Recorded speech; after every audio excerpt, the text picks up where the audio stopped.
My name is Paul Dunbar. I'm a network architect for Akamai, and I'm about to talk to you about traffic delivery that we do over our CDN.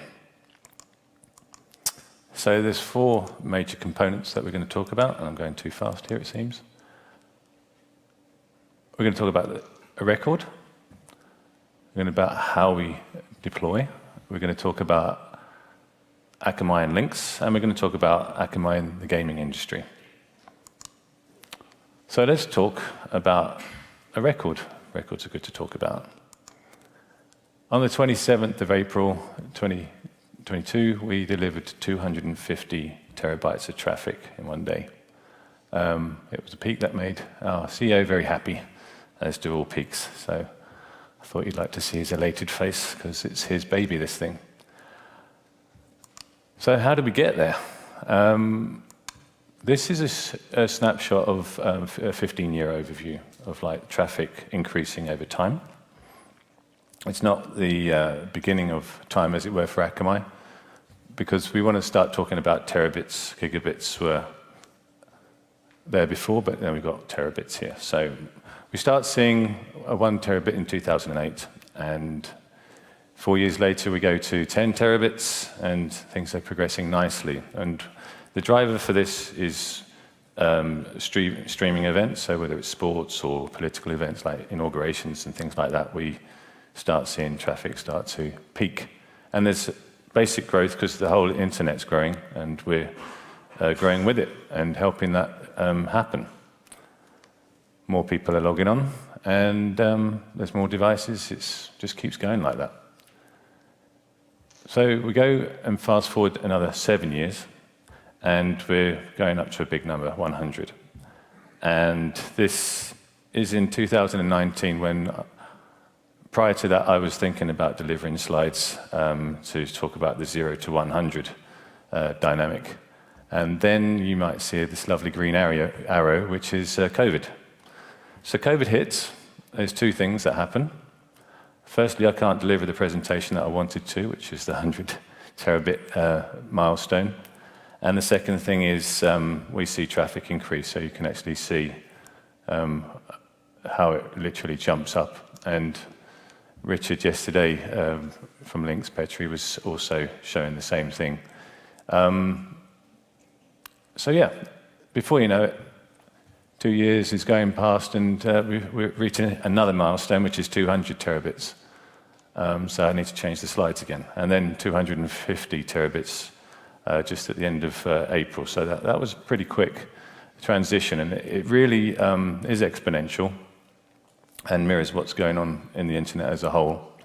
But the dynamic where you see the lower volumes of traffic, if you call them low, and then the curve, are basically working in a twofold mechanism. You've got the streaming side of things, which basically was driving it, like sports events, like I said before, and then gaming started to boom, and the size of the objects that are being sent for those is getting bigger, and then you get the combination of those things happening, and we start seeing things like this. So this is a 30-day kind of zoom period, and what you can see here is we've got day-to-day traffic that's hovering around, and we've had 200 gig peaks before, but it's just doing a nice thing of serving quite a lot of bits in a day-to-day fashion.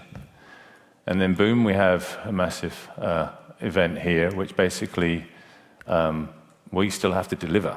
It's not like we can rely on keeping it tight for just this delivery. We've got a massive jump possible. And this is something that we've seen before. And it also, if we go back, when we talk about any of those peaks, we talk about the same thing happening. It's the same graphic as here. There's it's going a certain level, and then it really, blows the forecasts out. So it's something we have to provision for, and we'll start talking about that later, about how we provision for that and get resilience in there. But before we get to that part, we'll talk about what Akamai actually delivers in terms of breaking down the multiple types of content. I've talked mostly about streaming, and I've talked mostly about gaming so far, but there are applications which are web sensitive, and web-sensitive stuff needs our service to be as close to the end user as possible. And we have different ways of deploying that. We have also security kind of applications, so we have to deliver a multiple set of content on our platform. So we have to manage that in our mapping system, as we call it. The next thing, as we've already talked about, is the main drivers for the huge amounts of traffic. And they are software and gaming downloads, media with live stream events, as I mentioned before, and video on demand. So when you're watching stuff as well, to sit back and relax in the evenings. The trends for ever-increasing traffic volumes come from increased examples of how big an object's going to be for a game. If you've got a game, it's like 130 gig of bits, basically, and it's big. And then when you want to make an upgrade on that to, say, introduce on a new season for an extension of the game, you want it to have more texture in the granularity of it. The whole experience is getting better, or it's a new season, it's a new landscape. These are huge things to download, and it's not even just for one console. There's multiple consoles, and there's different games going out there. So there's loads of traffic driving that up, and that's one of the reasons for the exponential growth.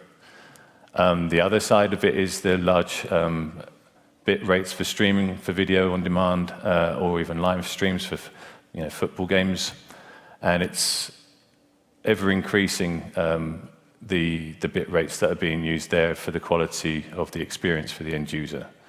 And it's also possible because of the infrastructure that you guys are building to make those pipes ever bigger, to stream that, to get the higher throughputs, the devices that are working on how they're working, all basically give the chance for the throughput for those things to be larger. And yeah, somebody's got to deliver that. And that's where Akamai comes in to help out that dynamic, because we can help offload origin, we can help get it closer to the end user. One last thing to mention is why do we get those peaks? It's basically because you get a combination of those things. If it was nice, people could maybe release something at a certain time, and then people could watch the game at another time, but that's not the way the internet or the world works. People like to do things when they want to do them, and they overlap. So there are certain days of the week which these things happen, and that could be because of the football schedule, it could be because of the known download schedule for software, and then these other things is like it's unpredictable in terms of when will the games publisher and developers release a new game, or when they're going to do an upgrade. They'll give the fixed times and stuff like that, but that's it's not going to help. So that's when we get those massive peaks that you saw before. So how do we deploy our servers to make all this happen? We talk about different links in a deployment. We're looking at different types of infrastructure. We're talking about private and public. We're talking about partnerships. And we're talking about different link types. And let's go through those one by one. So a lot of you already know this. AMP, Akamai Accelerated Network Partner, is where we have our servers in a ISP-owned co-location. And they host our servers. They get inside the network. They help mitigate use of any form of transit because it's already in their network. They help getting the content as close to the end user because of the distribution of their network and where their colo is. And then that helps reduce the backhaul that needs to be done. For example, if they were to use any form of transit or PNI or IXP link. So that's our primary way of trying to get a lot of bits into ISP's networks to then get to the end users that are their customers. We now talk about PNIs. PNIs are there on our what we call our public infrastructure, where we're in carrier-neutral data centers, and we like to aggregate those on boxes so we can get the best bang for our buck in terms of serving lots of different providers all in one go from the same server set. We also have IXP links. Of course, we're at LINX and other data IXPs. And the important thing to consider here is how we cascade it. Literally is AMP, PNI, IXP in kind of that order, depending on what piece or which building block you've got in your network with us, for example. So you might have all three, and that would be the cascade. You might be a long-tail provider, for example, a regional network, where we can't really justify the capex to put in for an amount of servers, because the footprint nowadays with those object types that I was talking about is getting huge. So there's these trade-offs that we have to make, unfortunately, to try and work around the cost of it all. And so if we've got those three ways to get into a network, because you've got all three solutions, then it's a form of redundancy. To basically avoid the last thing that anybody wants, which is to use transit, the default route. So we use the default route on our side to get the content into our network. We also nowadays have a backbone to help out with that, and then also get back to origin so that we can then send the stuff that we've then got as cache fill then down and cascade that down to the lower end boxes like the AMP, or where the PNIs have got those edge regions to serve. So that's how we deploy, and that's a kind of insight to the strategy of how we're trying to use the different link types to have resiliency, to basically try and get the big players in terms of volumes to the small volumes as well, to try and cover that spectrum. So let's talk about LINX. LINX and Akamai customer content delivery. We have this connectivity in the UK. We can see how we are having 2 times 400 gig with LINX in 2 different data centers for resiliency. You can also think about how the traffic is in that, how we see the big volumes and where they are. And also how we're looking at the regional ones at Manchester and Scotland to try and keep traffic local where possible. So we're at different stages. As you can see, Manchester's had its 10th year, and we were able to have a 100 gig link, but Scotland's a different stage. And there's a whole lot going on with like the altnets and the fibre rollouts like everywhere else in the UK. So we're hoping to have more traffic and volumes increase there to balance that out. So Richard Petrie did talk about this in a bit more detail than I will, but I'll copy some of the things that he already said, because they were true from our perspective. And yeah, we talk about the 27th of April, and we also can talk about the events which happen on the 3rd and the 4th. And we can talk about how we've got peaks in the evenings, which is a normal dynamic anyway. You'll see that in your networks, but that's because of the football games. It's also because of the game downloads, which happened on the same time, and there was an overlap. So in this particular peak event, to talk about that in a little bit more detail, what we saw was the following. The game was released at a certain time, and that was earlier than the football games that were happening on that particular day. So there wasn't a complete overlap, but where there was an overlap, that's why we got that massive peak. So that's the background behind that. So it's kind of like 2 peaks. You've got the games download starting, and then it goes even further again to make that other peak, and that's just the nature of things. And that's pretty much it in terms of that, in terms of a 2-week snapshot to kind of zone in a bit more as to what's driving the peaks, and then having the kind of standard day-to-day traffic loads on that exchange and all the other ones. So that's all the exchanges together, just to clarify that part. Cool. So Akamai and gaming.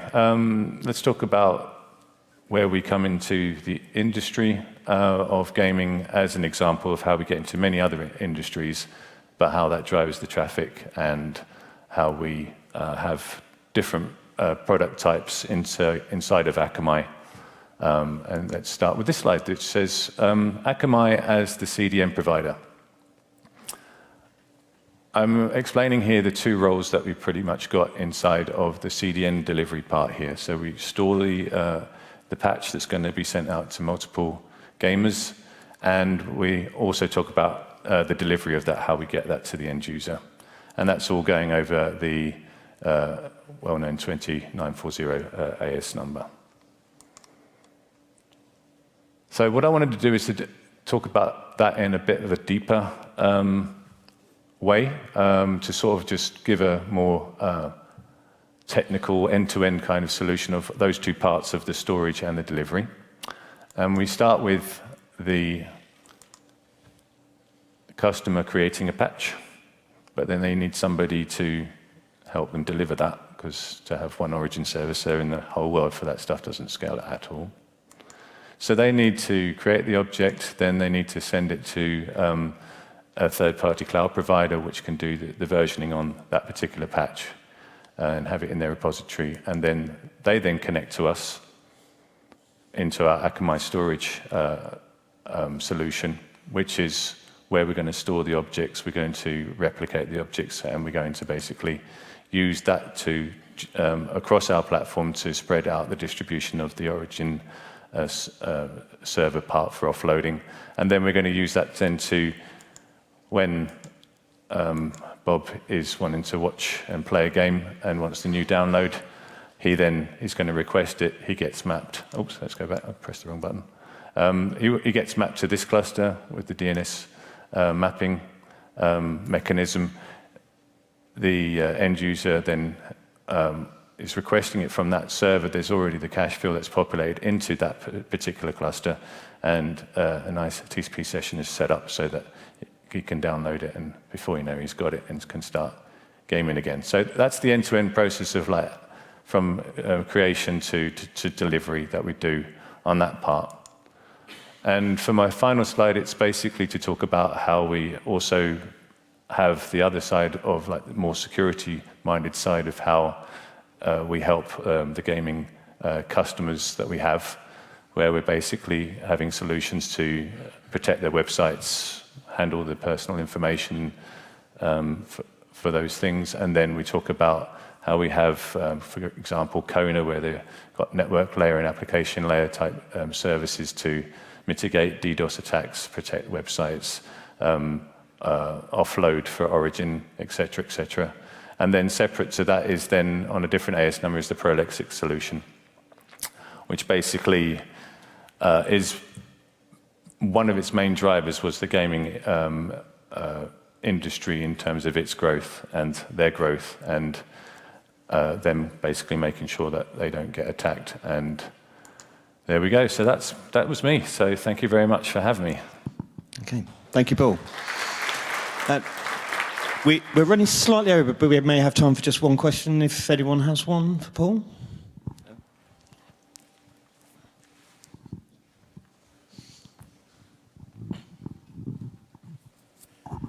If users use Google's DNS and the ISP doesn't have its own DNS, how does it find, obviously, the closest? So you're talking about 8.8.8.8, for example. We use not always standard name server mapping. We have to kind of use end user mapping for that. And there's an agreement between, say, Akamai and Google of how we're going to use, say, the /24s that are known from the extra information that we get, and we use that as a whitelist to then geolocate them with Edgescape to basically say that's where it is and that's where the closest server would be. Yep. Thank you very much, Paul. Thank you very much. Take care.